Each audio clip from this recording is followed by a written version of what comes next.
ತುಳಸಿ. ಅದಕ್ಕೆ ಅವಳು ಇವತ್ತು ಅವರಣ್ಣನ ದೇವಸ್ಥಾನಕ್ಕೆ ಕರ್ಕೊಂಡು ಬಂದಿದ್ಲು. ಹುಡುಗ ತುಂಬಾ ಒಳ್ಳೆಯವನು, ನಿನಗೆ ಸರಿಯಾದ ಜೋಡಿ. ಇಲ್ಲಿ ನೋಡು, ಅವನ್ ಫೋಟೋ ಇದೆ. ಇದನ್ನ ನೋಡಿ ಒಂದು ಒಳ್ಳೆ ನಿರ್ಧಾರ ತಗೋ ತುಳಸಿ. ಅಜ್ಜಿ, ನನಗೆ ಮದುವೆ ಎಲ್ಲ ಬೇಡ. ನಾನಿನ್ನೂ ಓದ್ಬೇಕು ಅಂತ ಹೇಳ್ತಾ ಇದ್ದೀನಿ. ನೀನ್ ನೋಡಿದ್ರೆ ಹುಡುಗನ್ ಹುಡುಕ್ತಿದ್ಯಲ್ಲ. ನೀನೇನು ಓದ್ಬೇಕು ಅಂತ ಹೇಳ್ತಿದ್ಯಾ? ಅದಕ್ಕೆ ದೀಪ ಒಂದ್ ಒಳ್ಳೆ ಅವಕಾಶ ತಂದಿದ್ಲು. ಅದಕ್ಕೂ ಕೂಡ ನೀನು ನಿಮ್ಮಪ್ಪನ್ ಕೇಳ್ತೀನಿ, ಅಪ್ಪನ್ ಕೇಳಿ ನಿರ್ಧಾರ ತಗೋತೀನಿ ಅಂತ ಹೇಳ್ದೆ. ಅಜ್ಜಿ, ನಾನು ಅಪ್ಪನ್ ಕೇಳ್ದೆ ಏನು ಮಾಡಲ್ಲ ಅಂತ ನಿನ್ ಹತ್ರ ಹೇಳಿದೀನಿ ತಾನೆ. ನಮ್ಮ ಅಪ್ಪನ ನನ್ನ ಅರ್ಥ ಮಾಡ್ಕೊಳ್ದೆ ಇರುವಾಗ ನೀನು ನನ್ನ ಅರ್ಥ ಮಾಡ್ಕೊಳ್ಳಿಲ್ಲ ಅಂದ್ರೆ ಹೇಗ್ ಹೇಳು? ಅವನು ಮುದ್ಕನ್ ಕರ್ಕೊಂಡ್ ಬಂದಿದ್ನಮ್ಮ, ನಾನು ಹುಡುಗನ್ ಕರ್ಕೊಂಡ್ ಬಂದಿದ್ದೀನಿ. ಹುಡುಗ ತುಂಬಾ ಒಳ್ಳೆಯವನು. ಅವನು ನಿನ್ನಿಂದ ಏನು ನಿರೀಕ್ಷೆ ಮಾಡ್ತಾ ಇಲ್ಲ. ವರದಕ್ಷಿಣೆ, ಒಡವೆ ಗಿಡವೆ ಏನು ಬೇಡ ಅಂತ ಹೇಳ್ತಿದ್ದಾನೆ.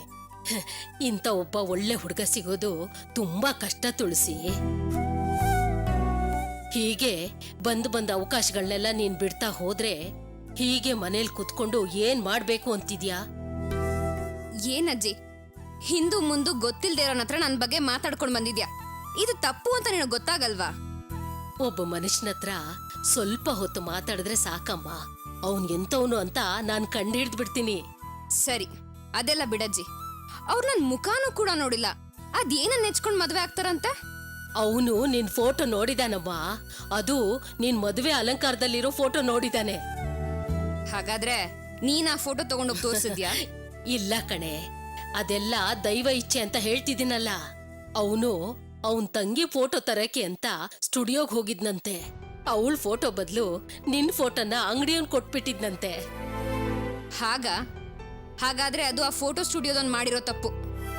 ಅದನ್ನ ನಾನು ದೈವ ಇಚ್ಛೆ ಅಂತ ಹೇಳ್ತಿದ್ದೀನಲ್ಲಮ್ಮ ತುಳಸಿ. ದೇವ್ರು ನಿಮ್ಮಿಬ್ಬರನ್ನೂ ಸೇರಿಸಿ ಗಂಟ್ ಹಾಕ್ತಿದ್ದಾನೆ. ಅದನ್ನ ಯಾರಿಂದಲೂ ಬದಲಾಯಿಸಕ್ಕಾಗಲ್ಲ. ನನ್ನ ಕಾಲ ಮುಗ್ದೋಗಕ್ ಮುಂಚೆ ನಿನಗೆ ಒಂದು ಒಳ್ಳೆ ಬದುಕು ಕೊಡ್ಬೇಕು ಅಂತ ನಾನು ಆಸೆ ಪಡ್ತಿದ್ದೀನಿ ತುಳಸಿ. ನಾನ್ ನಿನಗೆ ಒಳ್ಳೇದನ್ನೇ ಮಾಡ್ತೀನಿ ಅಂತ ನಿನಗೆ ನಂಬಿಕೆ ಇದ್ರೆ ಈ ಹುಡುಗನ ಫೋಟೋ ನೋಡು. ನಿನ್ಗೊಪ್ಪಿಗೆ ಆದ್ರೆ ನಾನು ಅವನ ಹತ್ರ ಮಾತಾಡ್ತೀನಮ್ಮ. ಈ ಮದ್ವೆನ ನಿಶ್ಚಯ ಮಾಡ್ತೀನಿ. ಏನ್ ಮಾತಾಡ್ತಿದ್ಯಾ ಅಜ್ಜಿ?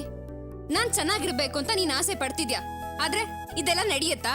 ಒಂದ್ ಸಲ ಯೋಚನೆ ಮಾಡಿ ನೋಡು. ನೀನು ಸುಮ್ನೆ ಗೊಂದಲ ಮಾಡ್ಕೋಬೇಡ ತುಳಸಿ. ಸಮುದ್ರದಲ್ಲಿ ಮುಳುಗ್ತಾ ಇರೋನು ಕೂಡ ಪ್ರಾಣ ಉಳಿಸ್ಕೊಳ್ಳೋಕೆ ಕೈಗೇನ್ ಸಿಗುತ್ತೋ ಅದನ್ನ ಹಿಡ್ಕೊಂಡೇ ದಡ ಸೇರ್ಬೇಕೆ ಹೊರತು ಅದನ್ ಬಿಟ್ಟು ಯೋಚನೆ ಮಾಡ್ತಾ ಇರಕ್ಕಾಗಲ್ಲಮ್ಮ. ಈಗ ನಿನ್ನ ಪರಿಸ್ಥಿತಿನೂ ಹಾಗೇ ಇದೆ. ಆ ಹುಡುಗ ತುಂಬಾ ಒಳ್ಳೆಯವನು. ದೇವ್ರೇ ನೋಡಿ ನಿನಗೊಂದು ಒಳ್ಳೆ ಅವಕಾಶ ಕೊಡ್ತಿದ್ದಾನೆ. ಇದನ್ನು ಮಾತ್ರ ಬಿಡ್ಬೇಡ ತುಳಸಿ. ನೋಡು, ನಾನು ಇಷ್ಟನ್ ಮಾತ್ರ ಹೇಳ್ಬಲ್ಲೆ ತುಳಸಿ. ಸರಿ, ಇದನ್ನ ಎಡದೆ ತೀರ್ಬೇಕು ಅಂತಿದ್ರೆ ಅಪ್ಪನ ಹತ್ರ ಹೋಗ್ ಮಾತಾಡಿ ಈ ಫೋಟೋ ತೋರ್ಸು. ಅವ್ರು ಒಪ್ಕೊಂಡ್ರೆ ಈ ಹುಡುಗನ್ ಮನೆಯವ್ರಿಗೆ ಬಂದು ಹೆಣ್ಣು ನೋಡಕ್ ಹೇಳು.